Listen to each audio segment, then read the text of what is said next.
Hey y'all, welcome to my 15th episode of Saturday Morning Makes. Thank you for joining me, and let's go ahead and jump on in. Hey y'all, welcome to Saturday Morning Makes.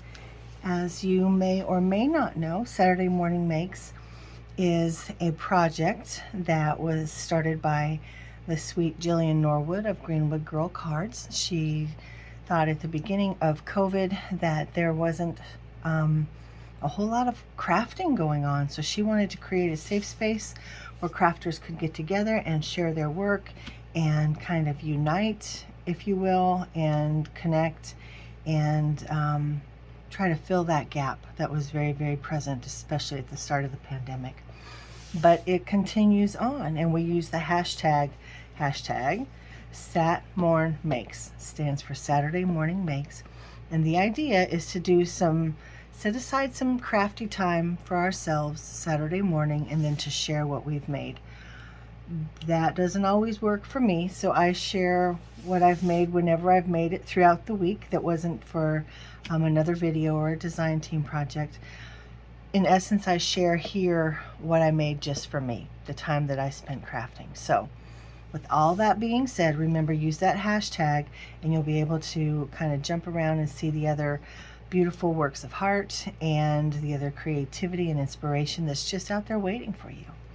So this week I took a piece of cardstock that was in my stash. Now this is old. I don't know how long it's been in my stash, and I'm trying to remember how this goes. So like this. And it's a piece of watercolor card. I know you can't really tell that, but it's watercolor card.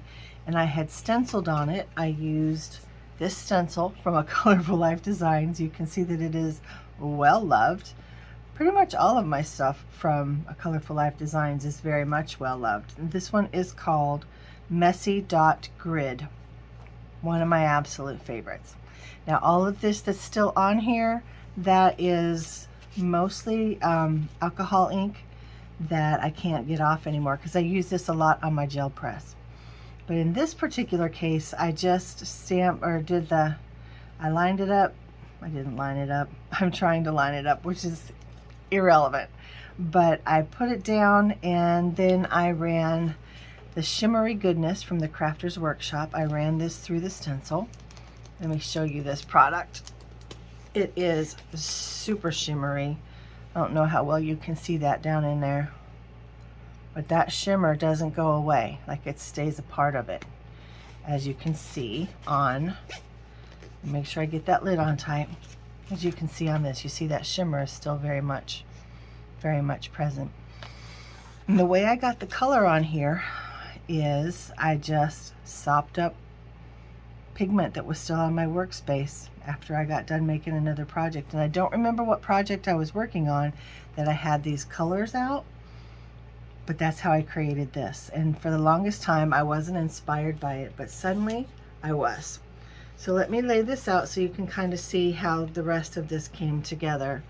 So this, don't look at the cards yet, just look at how it all kind of comes together, if that makes sense.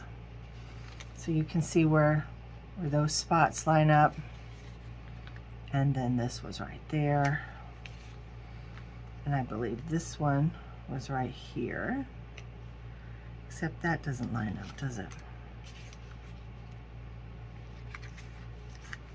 This one was here, so that has to be, unless it went this way. Yep, because the yellow and the yellow. So that's what the whole sheet of watercolor card looked like. You can see how it all came together. So I just cut it down into 2.5 by 3.5 rectangles for these ATCs. Now let me pull these out of the way. And these are super, super cute. I forgot to grab the stamp set from Whimsy. Hang on just one second. Okay, so it is this stamp set. It's called Space Moonies, and I got this one in honor of my kiddo, who absolutely adores aliens. So there are a couple alien products, or alien themed products, or space themed products at Whimsy, and this one was a recent release, and I just thought it was absolutely adorable. Sorry, my stamps aren't lined up properly on there. but that is where these came from. So this one is that guy, and I think it just turned out super cute. Now I used my Caran d'Ache Luminance. This is a relatively small set of colored pencils,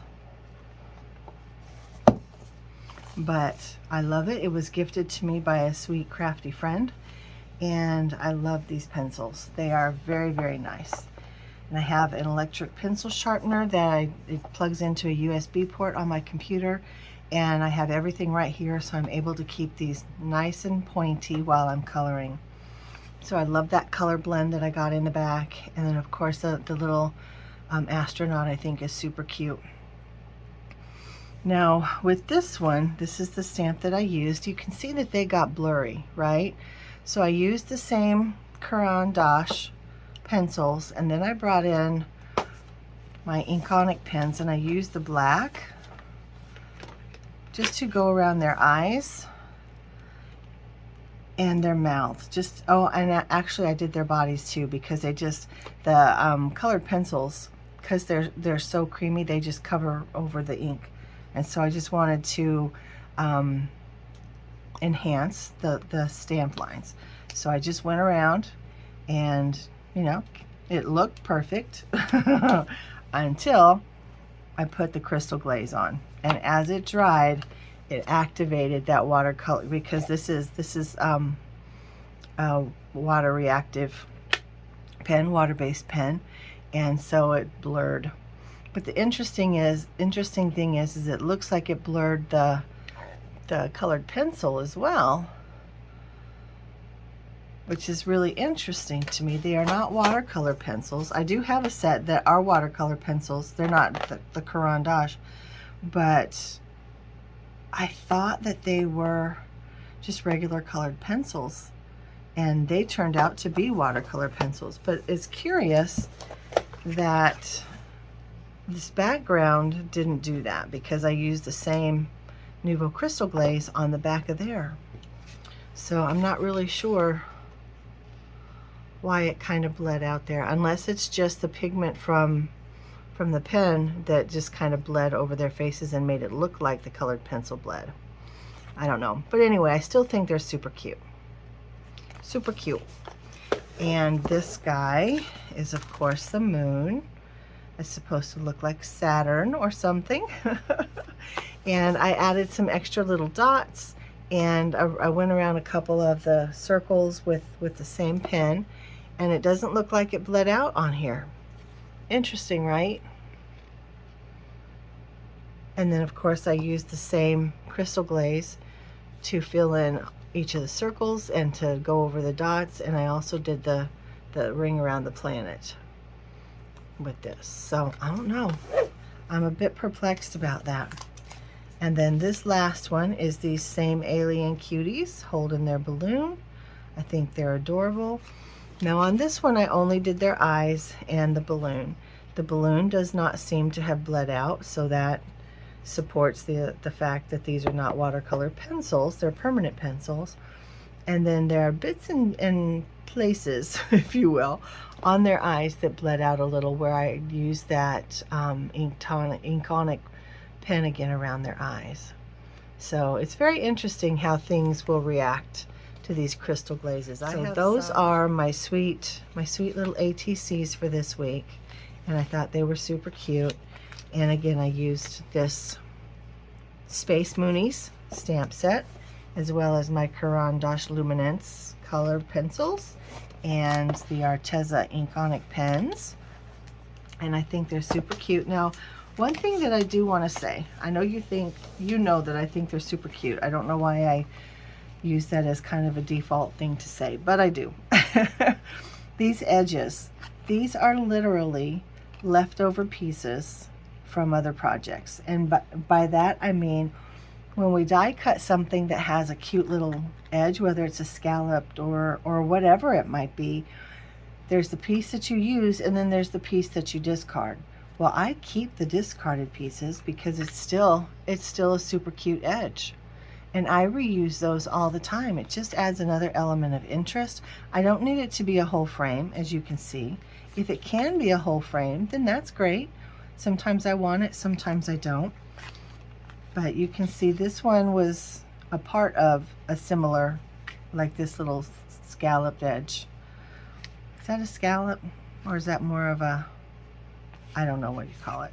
Anyway, was it this one actually? No, still a different one because it's a little bit smaller. This is smaller than those. But anyway, that's what I did. And this one is even smaller than this one. But yeah, that's what I do. So I just keep those pieces and I use them in all kinds of different ways. Usually like this. Sometimes it might go on the inside, like if I have an opening on a card, I might line the inside of that opening with some kind of fun edge. But that is how I do those. And so let me encourage you, keep those patterned die cut scraps and see if you can't incorporate them in a different way. You'll be getting so much more mileage out of your dies, so much more mileage. All right, so let me set that aside. I have one more thing to share with you, and that is this little layered tag. So I was playing with some ink, and then I pulled out these stencils from Tim Holtz. This is the mini layering stencil set. So it has these three designs, the wood grain, the wildflowers, and this filigree. The filigree is what I used, and I just used a clear crackle paste. Now it didn't crackle, to be honest. There's no crackle on there. Well, maybe a little bit down here in a few spaces. This is one of the, I think it was the, I know it was by Tim Holtz. It was one of the Distress crackle pastes, Icicle maybe, that he came out with during the Christmas time last year. But I just ran it through there because you can see I have some ink direct to paper back here, and I just wanted to see what that would look like. So I laid down the clear paste, and then I took my watercolor pencils or my watercolor crayons, and I used this brown, and literally I just sprayed water on this and used my finger and smudged it all in there. So there are a few places where it got down into the crackle, which is really why I wanted to use my finger, because I was hoping I could get it down into the existing crackles, but there are so few. But you can see right there's a little bit of crackle in there, and down here there's a little bit more too. But I think that it turned out kind of cute. I like it. You get to still see the color coming through the stencil design. I think that's really cute. And it's just unique. It's very unique. And so I just layered it with another piece of brown cardstock. And this little topper, I thought gave it some brightness, so I just used a scrap white. And I used these pattern scissors. No, but I think it's kind of cute to put a little bit of pattern over this little cap. And then I just cut out another reinforcer in the brown just to reinforce the brown. And I used it again in this little tie, and of course a piece of ribbon just to tie it all off. And that is really all that I did. I don't have the paste handy to show you what paste I used, but I did use these dies from Whimsy. Let me see if I can't grab that paste real quick. Yep, Icicle, the Distress Crackle Paste Icicle. It's almost gone. I've used it on many things, and with this one you get a better crackle effect if you lay it down pretty thick. So, and on this one I did not. So I got all three of these last year. It was a set, I think. So that's the crackle, and that is the Grit Paste Translucent, and this is the Grit Paste Snowfall. So they're very fun. I like them all. All pastes have their place in every crafter's craft room because we use them in different ways. But that is what I have to share with you today, guys. I hope everyone is doing great. I appreciate you spending some time with me on this Saturday morning, and I'm going to have it up on time. Right now, this is early Wednesday morning as I film this. But anyway, I digress, and I apologize. Thanks again, guys, for spending some time with me. I would totally invite you to join us on Saturday Morning Makes. All you have to do is post a video, or you can even do it on Instagram. People have been doing it on Instagram and Facebook as well, and just use the hashtag SatMornMakes, and we'll see you there. Thanks, guys. As always, please know that I appreciate you. I can't wait to see you back. So drop me a comment downstairs, hit that subscribe button, and until next time, guys, this is Nancy, the Handy Scandy for Saturday Morning Makes. Mwah! I'm out.